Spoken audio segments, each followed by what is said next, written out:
Alright, ça fait... hello Jeff. Hey, on a fait quelques trous ici pour démontrer un petit peu ce qu'on parlait. Pour taper avec les tapes qu'on appelle spiral flute. Ça ressemble à une fraise un petit peu. Puis la façon que ça fonctionne, c'est que les chips vont monter par en haut. L'opérateur peut voir si ça tape bien, ça jamme pas. Puis tu peux taper rapidement. Ça fait, on va essayer une coupe de trous ici. Puis voir. Ça.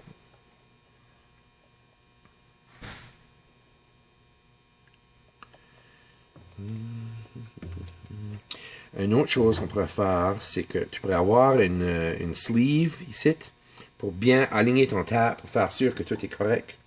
C'est tu veux juste le faire genre à la main, là. Comme ça.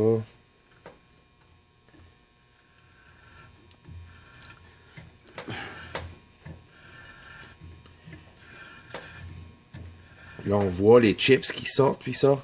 Il tourne un petit peu dur, juste parce que c'est pas un tap de 3/4, c'est un tap de C8. Ça, c'est un petit peu, puis les trous sont pas exactement la bonne size, si tu veux, là. Parce qu'on avait parlé qu'on pouvait aller assez rapidement, là, puis juste tourner ça. Mais là, on voit qu'on est rendu au bout. Puis là, tu peux juste sortir de nouveau. Comme ça. Ça fait, t'as pas besoin d'aller back and forth à chaque fois pour faire ton trou. On essaie un autre. Et là, on voit qu'on est bien tapé.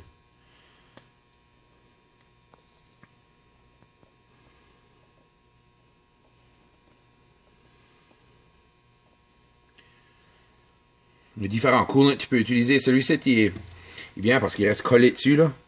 Ou relativement collé dessus, là. Puis, ça, c'est important de bien être aligné au début. Parce que tu peux vraiment taper croche. C'est une fois que tu commences, tu es bien aligné, là, tu peux.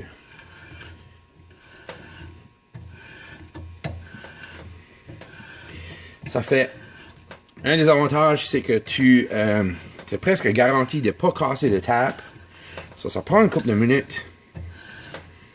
Peut-être, ou, tu sais, peut-être 30 secondes ou quoi de même, là. Puis peut-être qu'avec les bonnes sizes, que ça pourrait aller plus vite, là, parce que là, on a fait un 13-16, puis on a un tap de C8. C'est pas exactement un truc 13-16 qu'il faudrait faire. Ça fait là, ça donne une chance de voir avec tes chips aussi, puis ça. Tu nettoierais ça, puis après, tu pourrais recommencer. Ça fait check ça, puis on en reparlera. Merci.